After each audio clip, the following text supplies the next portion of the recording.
Hola amigos y amigas de Adapta Agua. En este capítulo vamos a continuar con la segunda parte de la entrevista a Rodrigo Torres, abogado experto en derechos de aguas y ex jefe de la unidad de litigios de la Dirección General de Aguas. Rodrigo, quería consultarte en esta ocasión acerca de esta idea de concesiones administrativas. De alguna manera, esto nos ve obligado a eliminar el artículo 19, numeral 24, inciso final de la Constitución de 1980. No, no, bajo ningún punto de vista. De hecho, bueno, muchos dicen que ese inciso final del artículo 1924 es probable que en una nueva constitución no esté. Este, claro. Sin embargo, igualmente va a existir certeza jurídica respecto de la concesión administrativa, porque el derecho de propiedad no se va a poder vulnerar igual. Ya, o sea, eso es esa intención de eliminar el derecho de propiedad. La verdad es que es más un mito que realidad, ¿ya? Tal como te decía al principio de esta conversación, porque está garantizado en tratados internacionales, eso es lo primero.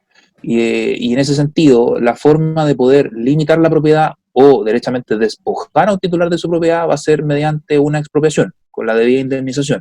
Hay una cosa que sucede con el que se está planteando, que es que esta concesión administrativa de 30 años, por ejemplo, en el caso de los consuntivos, ¿cierto? No sería aplicable para los derechos de propiedad actual, ¿no? Eso de la retroactividad creo que ha sido debate también. Sí, también fue debate y en definitiva se estableció que la temporalidad de los derechos de aprovechamiento, o sea, las concesiones administrativas van a ser hacia el futuro, ¿ya? Sin embargo, hay un artículo que se va a debatir, yo me imagino que de aquí a un mes y medio más, que es un artículo que es el segundo transitorio, que viene de la Comisión de Agricultura, en donde se hace extensible tanto a los derechos antiguos como a los nuevos la posibilidad de que sean extinguidos por no uso. ¿Ya? Entonces, este derecho de aprovechamiento que es en estricto rigor indefinido, que es el antiguo, o perpetuo, igual está sujeto al régimen de extinción, que es por no uso. De hecho, hace un par de semanas atrás se aprobó el futuro artículo 134 bis, que establece un procedimiento administrativo y judicial para poder llevar adelante estos procesos de extinción por no uso. Por lo tanto, aun cuando el derecho tenga el carácter de indefinido, porque no va a pasar a ser una concesión temporal, en Claro. este sentido tú tienes razón por la irretroactividad de la ley, nada indica que no podría ser extinguido en el futuro por no uso. Entonces, un poco resumiendo, esta hoja en blanco y este marco, digamos, en el cual se va a tener que mover la Constitución, tiene por un lado el derecho humano al agua y por otro lado que también asegura la propiedad privada. Yo estoy pensando en que en el futuro vamos cada vez teniendo menos agua por el tema de cambio climático, por variabilidad natural, por los efectos que sean, porque de repente hay años más secos que otros, se va a generar, digamos, que van a haber periodos de escasez por uno u otro motivo, en el cual va a haber una cantidad disponible de agua en una cuenca, y yo voy a priorizar, agua, por ejemplo, el derecho humano al agua, ¿cierto?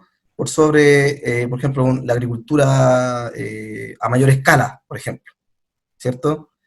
Y ahí va a entrar una tensión entre el que tiene la propiedad privada y el otro que tiene un derecho humano también a ese acceso al agua. En definitiva, claro, tú tienes razón en ese sentido. De hecho, el futuro artículo 314, que va a estar también en discusión de constitucionalidad en las próximas semanas, actualmente permite distribuir las aguas de los cauces superficiales, en este caso, ya en las juntas de vigilancia, cuando existe decreto de escasez. Eso es alícuota, eso quiere decir que es una distribución equitativa del caudal que existe en el río. De hecho, el actual, para poder ir terminando la idea de lo actual, permite que el fisco te indemnice en caso de que tú recibas menos proporción de la que te corresponde, ¿ya? Sin ¿Ya? embargo, el futuro artículo 314 elimina esa posibilidad de indemnización y establece, dentro de otras materias bastante más técnicas, que este acuerdo para distribuir las aguas en caso de escasez debe priorizar el uso prioritario, que en este caso es el consumo humano. Por lo tanto, uno puede entender que efectivamente el consumo humano no se vería afectado, ni tendría que ir a prórrata o alícuota, que es el concepto, frente a los demás usos que son de carácter a lo mejor productivo. Entonces se abastecería primero este uso prioritario y lo que quede a lo mejor se va a repartir de manera alícuota o distribuida Exacto. equitativamente entre los que vayan quedando. Para allá va, ¿ya? Para allá va Ese el es el cuento. sentido de la Y norma, claro. dentro de los usos prioritarios se ha planteado primero el derecho humano, digamos, los consumos que va a ser un número que se va a tener que definir. O sea, son 100 litros, son 50. Ya hay un precedente que son 100. Yo creo que lo veo difícil que baje a eso. Eh, en ese sentido, después hay una priorización que viene, por ejemplo, pensando agricultura de subsistencia, por ejemplo.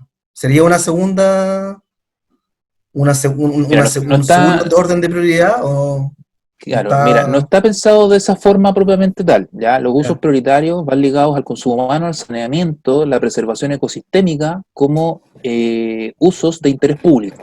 ya, Después viene el uso productivo, ¿ya? Sin embargo, tú tienes razón, porque si bien es cierto, no está contemplado dentro de estos usos prioritarios, tanto la norma antigua como la futura permiten extraer para subsistencia y evidentemente agricultura de subsistencia cuando no tienes acceso a este bien vital, que es el agua. ¿Ya?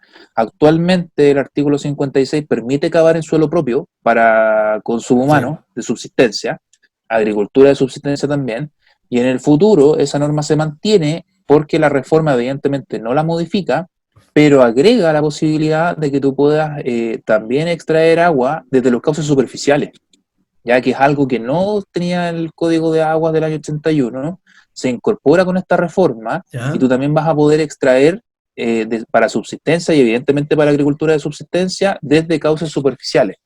Yo creo que naturalmente respecto de aguas superficiales se va a dar muy poco, tendría que ser un sector muy alejado de la urbe, pero sí es muy necesario que se reconozca, porque claro, evidentemente más de algún chileno va a necesitar una norma de ese tipo, ¿ya?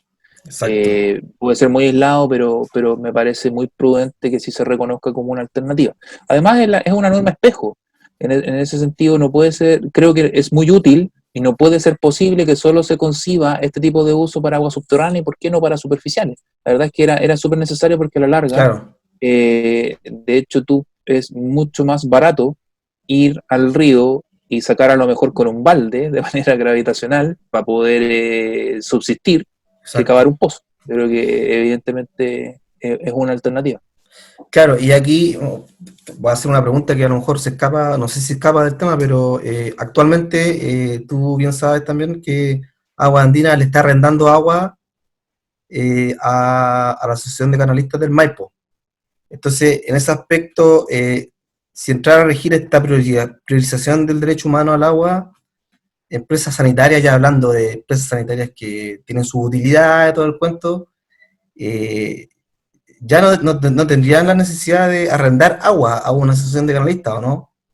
Es una tremenda pregunta lo que tú haces. La verdad es que es algo que es muy difícil de responder hoy día, Ya, porque tú tienes mucha razón. Efectivamente, el uso prioritario va a ser el consumo humano, pero hoy día prácticamente el 90% del consumo humano está entregado a las empresas sanitarias. Por lo tanto, ellos, obteniendo una ganancia, van a tener una prelación o preferencia por sobre cualquier otro claro, uso. ¿Ya? sí, No sé la verdad hoy día cómo se va a regular eso. Eso es sí, un tema que evidentemente podríamos discutir durante largas horas. A lo exacto, mejor va a poder ir ligado a lo que tú señalabas, a la cantidad de litros, de litros para abastecer diariamente a una claro, persona. A lo mejor como el mínimo vital, dotar, claro, claro, podría ser una cosa así, porque en estricto rigor, si uno lo mira tal como viene en la norma, existe una ventaja comparativa para las empresas sanitarias por claro. sobre cualquier otro uso productivo, entendiendo que la empresa sanitaria también tiene un lucro por este servicio. Lo otro que te quería preguntar, con todo este sistema que se pretende instalar de que van a coexistir derechos temporales, derechos perpetuos, van a coexistir derechos que son prioritarios sobre otros. ¿cómo ves tú que entra el mercado de agua a funcionar acá con este tipo de, con este tipo de diferentes definiciones del derecho del agua? Claro, la calidad del derecho de aprovechamiento la va a dar la fecha de constitución, ¿ya? Ya, Si evidentemente, vamos a poner un caso hipotético. Suponte que hoy día es 2020, suponte sea a final del 2021 que salga la reforma, por ejemplo. Todos los derechos con posterioridad al año 2021 van a ser temporales y todos aquellos anteriores van a ser indefinidos o perpetuos, ¿ya? Eso no se va a modificar en el tiempo. Por lo tanto, como tampoco existe una norma que explícitamente elimine el mercado del agua va a seguir funcionando igual. Evidentemente va a haber un precio distinto, según lo que yo creo, es una opinión muy personal, un precio distinto respecto a un derecho indefinido, que no va a ser sujeto de ninguna evaluación en el tiempo, a no ser que sea por afectación de la sustentabilidad de la fuente natural, frente a una concesión administrativa que tiene una fecha de caducidad y eventual revisión para su renovación. O sea, evidentemente va a ser claro. mucho más caro un derecho indefinido, eso es lo primero.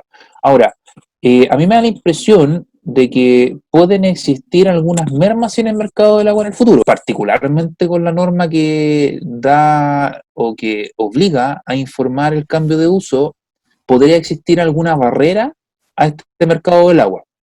Por una razón bien sencilla. Si tú intentas comprar un derecho que hoy día tiene un uso de agricultura para destinarlo a la minería en el futuro, Ujú. naturalmente vas a tener que informar ese cambio de uso y podría ser revisado por el servicio, la Dirección General de Agua, y a lo mejor limitarlo. Entonces, eso evidentemente va a generar barreras de entrada a este mercado porque tú vas a tener que buscar a lo mejor un derecho de aprovechamiento que cumpla con lo que tú necesitas, primero por la cantidad de litros por segundo, y en Mm, segundo lugar que ojalá tenga el mismo uso, para que no sea sometido a lo mejor claro. a algún tipo de revisión por la dirección.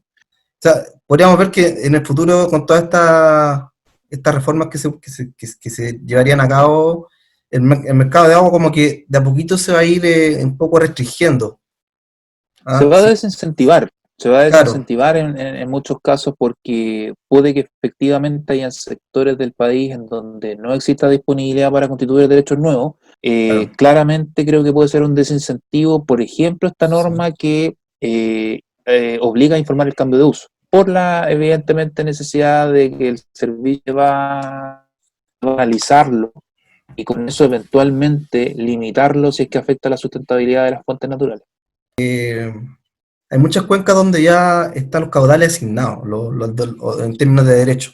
Yo pensándolo así, de que ya la mayoría de la torta está repartida, podría pensar que este es un cambio que podría tener un impacto menor, digamos, en términos de que los nuevos derechos van a ser muy pocos. Yo creo que sí va a funcionar, pero hay que ¿Sí? verlo no solo desde una sola norma, hay que verlo de manera armónica. Existen distintas herramientas en la reforma que permiten en definitiva disponibilizar agua en las distintas Es- fuentes, ya sea por no exacto. uso, ya sea por caducidad, por no inscripción, etcétera. Entonces, en Mm, definitiva, se pretende con estas normas disponibilizar, como bien te decía, y cuando se constituyan en el futuro, van a ser constituciones de derechos de aprovechamiento de carácter temporal. Entonces, efectivamente, tú tienes mucha razón. Hay cuencas que están agotadas, que hoy día no existe posibilidad de constituir derechos de carácter superficial, cuencas agotadas, o en áreas de restricción de los acuíferos o en áreas de prohibición. Pero eso no obsta a que en el futuro, no va a ser mañana probablemente, pero sí en una buena cantidad de años, sí, se va a poder, en definitiva, extinguir derechos por no uso, se van a poder a lo mejor limitar cierta cantidad de caudales por cambio de uso del derecho de aprovechamiento, mm, se van a poder aplicar caudales ecológicos respecto de derechos superficiales, se van a caducar derechos por no inscripción, se van a rematar otros tantos, en caso que no hayan postores se van a extinguir. Entonces, en claro, definitiva, hay muchas herramientas en el código que si tú ves de manera armónica van a permitir disponibilizar caudales. Y eso cuando sean constituidos en el futuro van a ser concesiones temporales. Y cambiar el paradigma. En definitiva, el cambio de claro, paradigma es que el Estado pueda controlar de alguna manera los usos que se les da al derecho de aprovechamiento de aguas a través de estas extracciones de recursos hídricos y evaluarlas cada cierto tiempo. claro. Evaluarlas y ver O si sea, efectivamente es pertinente o no prorrogarlas, por ejemplo. así que Rodrigo, bueno, esto ha sido una espero una muy buena conversación para la gente que nos está viendo, escuchando, que permita aportar al debate, permita aportar a la información, al conocimiento de la ciudadanía en el fondo. Así que te doy las gracias, Rodrigo, por este tiempo que has dedicado. No, gracias a ti, Cristian, por la invitación. Encantado de participar. Cada vez que necesites que participe, yo encantado. Solo me avisa y ahí podemos coordinar lo que necesites. Encantado de aportar y aprovecho de saludar también a todos los espectadores de tu canal. Ya, pues muchas gracias y a todos los amigos y amigas de Adaptagua por habernos escuchado, les doy muchas gracias y nos vemos en un próximo capítulo, pues.